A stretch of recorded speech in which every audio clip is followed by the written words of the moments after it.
Hello, welcome to Spotlight, a warm glow of creative light in the early autumn. Spotlight, brought to you by the Isle of Man Arts Council. This evening, it's almost that time again, LitFest 2025, nearly upon us. We get a sneak preview of what's happening. We hear about some wonderful waves of wonder now gracing the island's shores. And one of the island's best-known singers tells us about the benefits of musical chairs.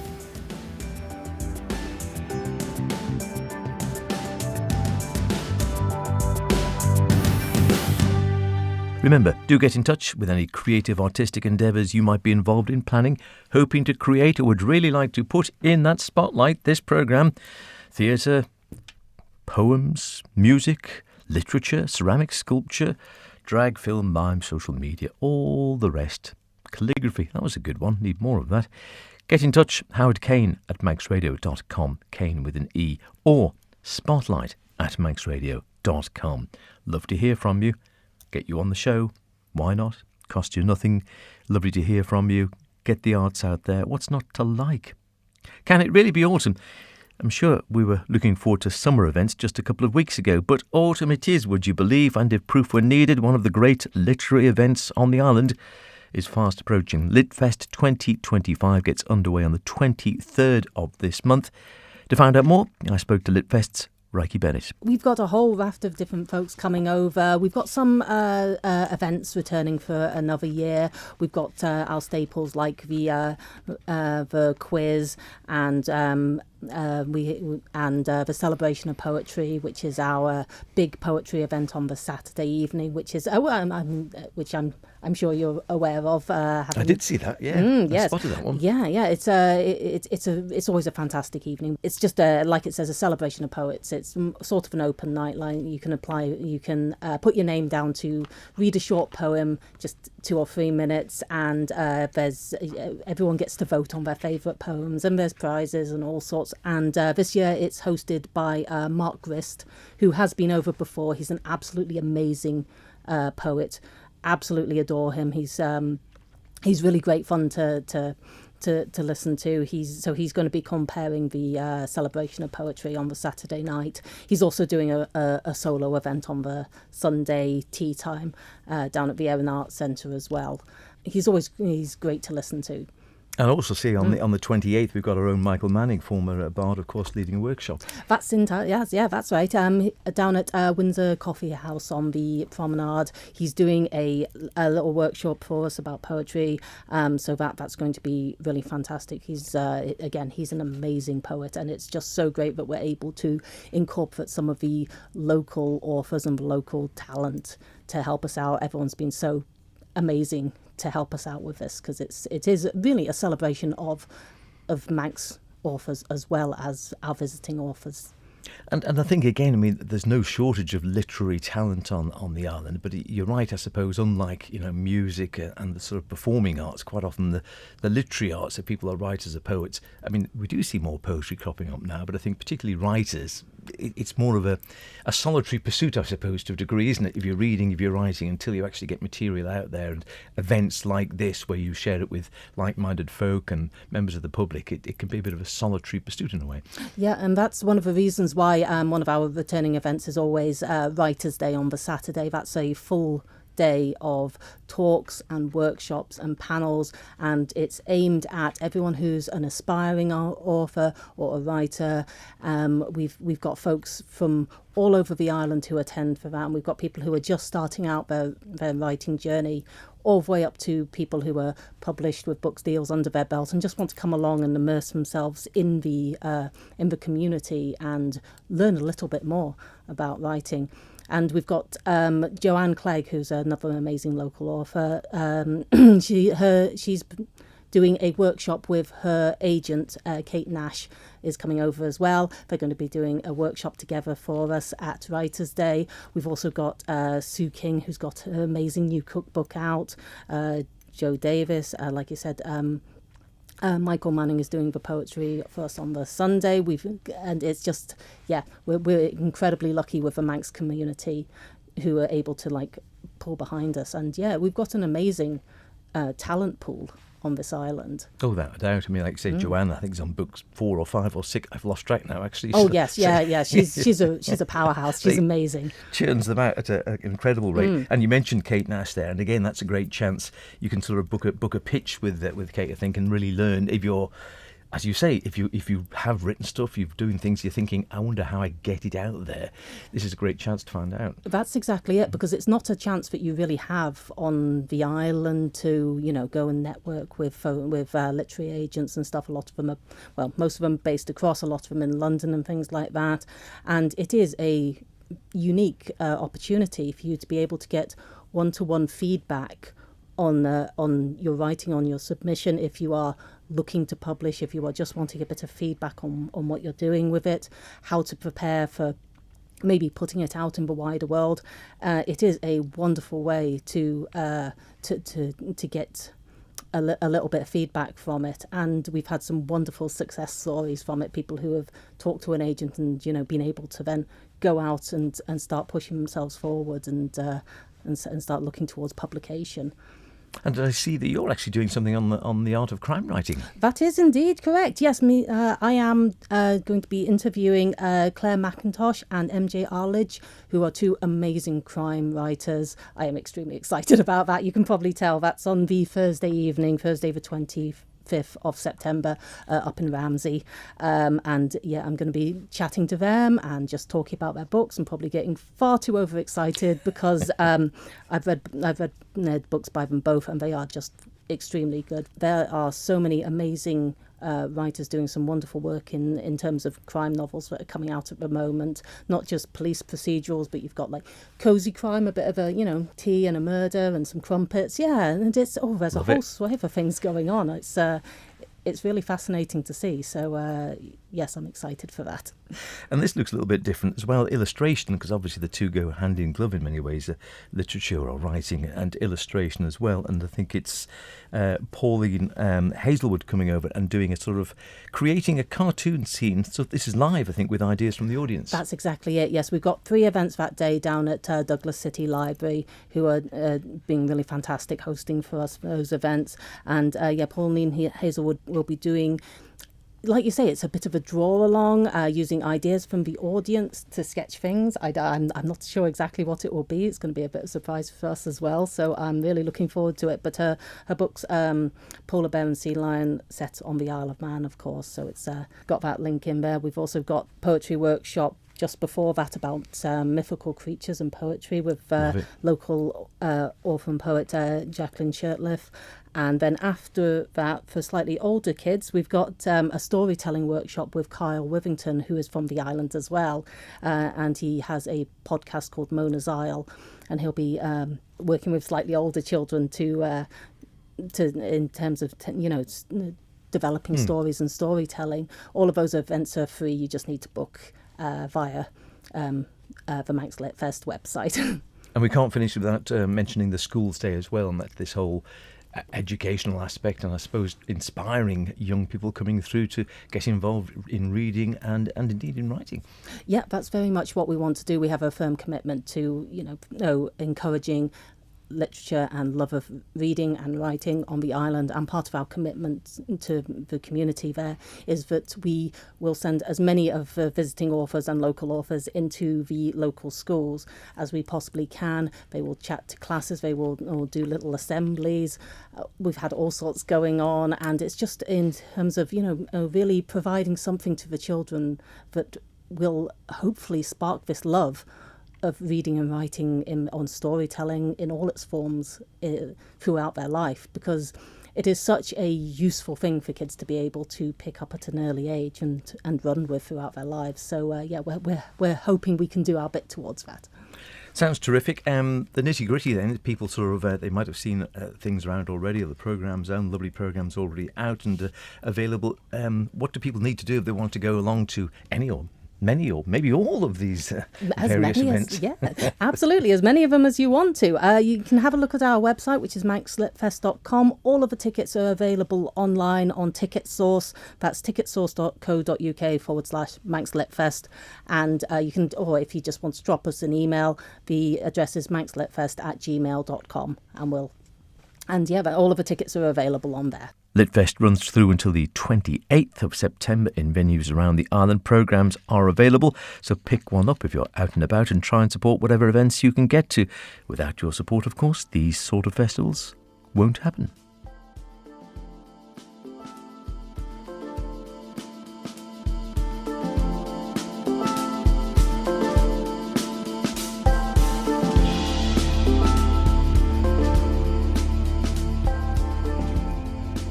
The wonderful Portico Quartet from their album Art in the Age of Automation, a unique group which defies categorisation to a large degree.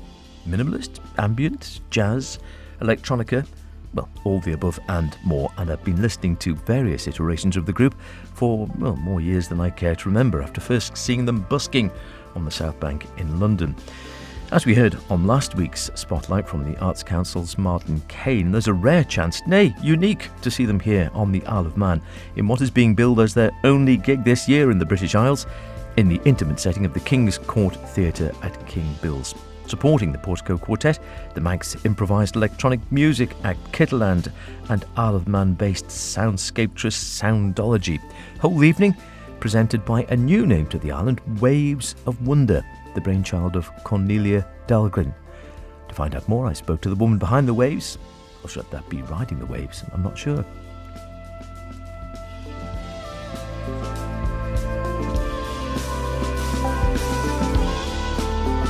Waves of Wonder is our initiative to cultivate contemporary music on the island and help light an imaginary spark within the creative community. Okay, and what was the background to this then? Have you worked in that sort of in the creative industries hitherto? Yes, I think it started very early. I grew up on an island in the south of Sweden, and it wasn't much unlike the Isle of Man, actually. I craved artistic stimulation, and we had beautiful landscapes, just like here, soothing, quiet, but it was really hard to see how those compositions in my head could be anything but stuck in my own mind. I think it took many years to find my tribe of music lovers, and that led me to end up in London and pursue my music career there. I think music was not only an interest, it was for me a way of being, of processing and understanding the world around me. And I realised that I wasn't alone. This is something that a lot of people feel with the arts. It's a way of interpreting and understanding life in general, really. And you said you were in music in London. Were you performing, singing, playing, producing? Yes, I was lucky to meet some amazing creative people there. I had been working in Stockholm for a while, and I felt like I needed to really find my own people. And I met a wonderful guy called Jamie Woon, who said that you should come over here and meet my friends. And I got in contact with Portico Quartet, Nick Mulvey, all these very emotionally apt musicians that I felt really had the passion for what music really stands for. So I think that just made me feel that I needed to pursue music, and I started writing for lots of different artists. I wrote music for Bonobo, Dark Sky, Scratcher DVA, and a song actually for Portico Quartet, which it ended up being the first song that they ever had a vocalist on, and it was a beautiful collaboration. And were you an instrumentalist, a composer, obviously, a writer of music? Do you sing yourself? Do you play an instrument? So I think my instrument is my voice, but it's also about storytelling. So that's probably my strength, providing melody and lyric that that tells a story. So fast forward then, so Sweden to London, and then London now to the Isle of Man. So did Waves of Wonder, was that started after you moved to the island, or had you started that in London? I think the idea of it started already as I grew up. I knew that I wanted to do something that I felt like I missed growing up. And whilst living in London, everything was focused on touring, writing, just getting by in the big city. And as me and my husband and my daughter came over here and decided to settle down, as they say, I all of a sudden realised that I now had the chance to contribute in a different way. Yeah, I'm hoping that I can reach out to local communities that maybe don't feel like they're being seen or heard. So here you are now on the Isle of Man, and we've got the first gig coming up, as we've been talking about the Portico Quartet playing down at King's Court, down in the King Bill's in the lovely theatre there.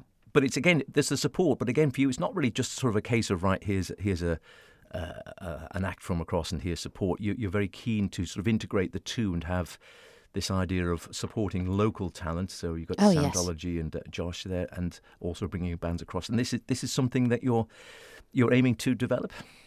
Well, I couldn't have done this if I didn't see the potential that the island has. So Kitterland and Soundology are both like world-class artists, in my view. And currently it's quite hard to get across, as they say. And I think it's just lovely to be able to showcase the quality of what we have on the island and try and really stimulate that feeling of pride and belonging.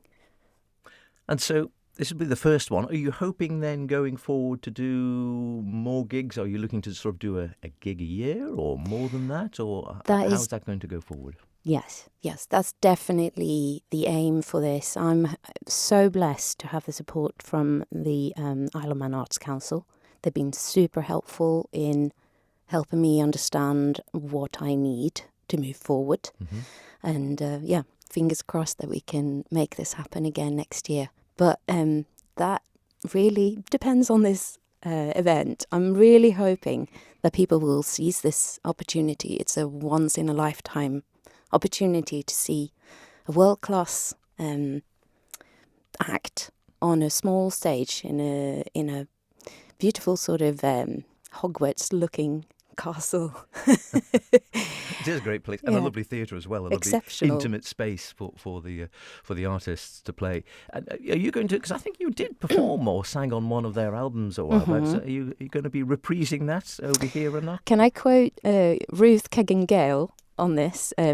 She said to me when I asked her if she were going to perform in one of her shows that she organised, and she said, "No, I'm wearing different hats.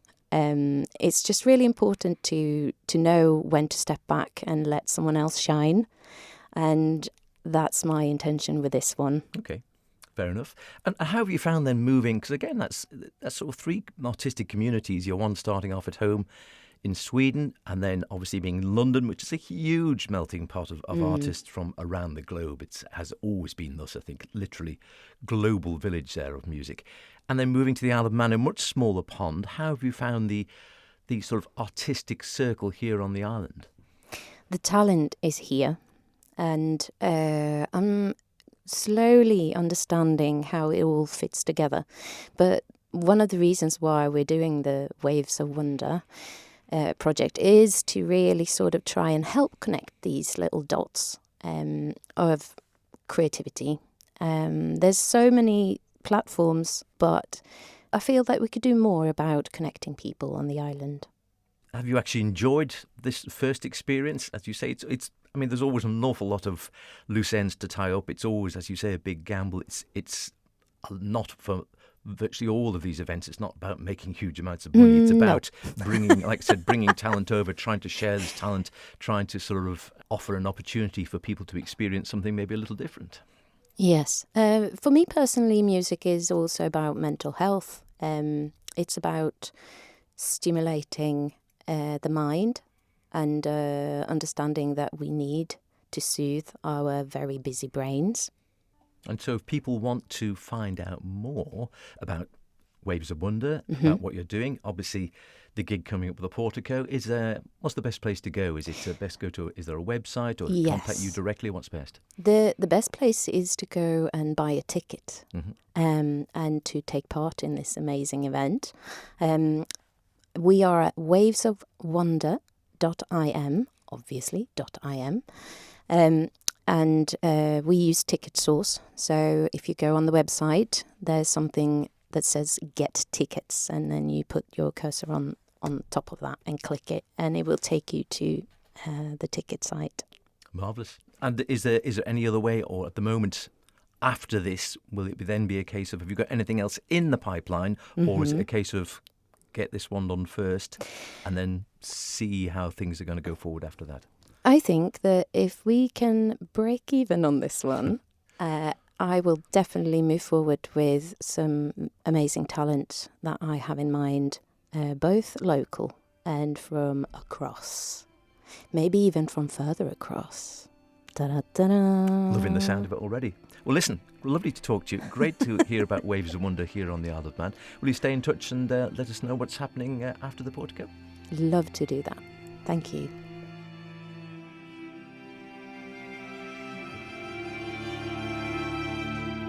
The Portico Quartet plays the King's Court Theatre on the 13th of September. Tickets are still available. Do check them out.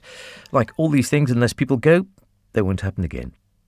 Cornelia wanted to thank the Arts Council and the Steam Packet for their support via the company's Manx Community Assistance Scheme. I do hope that gig goes well, and we can talk to Cornelia again, as it sounds a great project for the Isle of Man. But like all these things, as I said before, they only work if people get behind them. Now, we all know music is great to listen to and affects us in all sorts of different ways, each to their own. But there is a large amount of research to show that singing in particular, along with associated breathwork, can have very positive effects on our mental health and possibly even help block pain. Well, with that in mind, one of the island's best-known singers and singing teachers, Mandy Griffin, has just launched an online Singing for Wellbeing group for anyone interested, really, particularly perhaps for those who can't get out and about for whatever reason. So, what would you call such a group? It's going to be called Musical Chairs. Great name. The idea being that people will be in their chairs when they're doing it. One of my students came up with that name. Good name. So good name. I was very Extra pleased. star for her. Yeah, she got some chocolates for that. And so the idea is that singing for well-being and the good that singing can do both physically and mentally for people. The research into it is really starting to grow now, and the benefits are known. But breathing for lung health, for mental health, and we're very lucky on the island, as we were talking about just before. There are so many singing groups here, but not everyone can get out to those for whatever reason. So I was walking my dog one day, and I suddenly was mulling over this. What would be a good way that perhaps could remedy that? And I came up, I don't think it's a unique idea. Other groups of this do exist around the world. But I came up with the idea of a Singing for Wellbeing group, which is completely online. It'll take place for an hour, and it'll just be a well-known song. We'll sing a well-known song, be that a Beatles song, an ABBA song, anything over the years. Maybe a bit of musical theatre, because I like that. And we'll go through that, and then sort of the last 15 minutes or so will be an opportunity for everyone just to have a bit of a chat, to get to know each other if they wish to. Some people might want to sit with their cameras completely dark and just participate quietly from that side of things, and that's fine too. So that's sort of the idea of it really. It's just a way for people, and this is also the good thing, because it'll be on Zoom, and if anyone has used Zoom, there's a bit of a time lag, so people will have to have their microphones on mute, so you really can sing as if no one's listening, because no one will be listening. I'll sort of be leading things through and taking things through, and then people will be joining in, as I say, from their own homes, from their chairs, from their armchairs, from their sofas, wherever they wish to be. So they'll all be able to see you on their screens, yes. and then the participants, they can choose presumably whether they are seen by the others or not. That's the plan with it, really. And then we might I'm going to see how it goes when it gets going. We might just have a bit of a chaotic okay, everyone unmute your microphones, let's all sing together. I was thinking that. So on a sort of, as you say, the way it's going to work initially is that you'll be leading the singing, but you won't be able to hear the others. Won't be able to hear along. the others because of the slight time lag. Yeah, otherwise it'll all be a bit chaotic. Yes, But then maybe you might just let fly at the end. Just let fly at the end, yeah. I did some sessions when the lockdown was happening for the Arts Council, which was, that wasn't done via Zoom, it was via Facebook Live. But that was sort of a similar thing in that it was just a well-known song. And we sort of started off and we did some breathing and we did some singing exercises and a little bit of warm-ups to get things going, and then sort of led through a song. And the feedback from that was really positive. Do you feel you've benefited from your singing over the years? Definitely, so much. I think there's so much. I think that singing can help us unleash and express, and I'm sure the breathing helps with that as much as anything else. But there's a song to fit every mood, whatever you're going through. Someone's written a song about it, and you can just unleash and let rip, and then you always feel so much better. I do anyway. I always feel so much better at the end of it.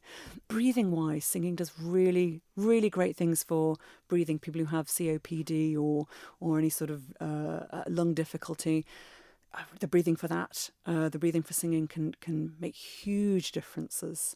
Also, studies done recently that singing for half an hour can have the same amount of pain relief as taking an ibuprofen. Wow. 200 milligrams of ibuprofen. Yeah, that's interesting. Yeah. Studies are kind of ongoing into that, and I don't know how they're measuring it, but it seems that sort of pain relief can also be a thing when you're singing as well. So the benefits are all round. Fantastic. So people want to get involved, how do they go about it? I've got a website which is very straightforward, musicalchairs.im, and that has all the information about the sessions which are coming, starting in September. And I'm sure it would bring benefits to whoever takes part.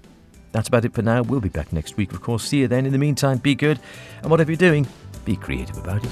Chemo.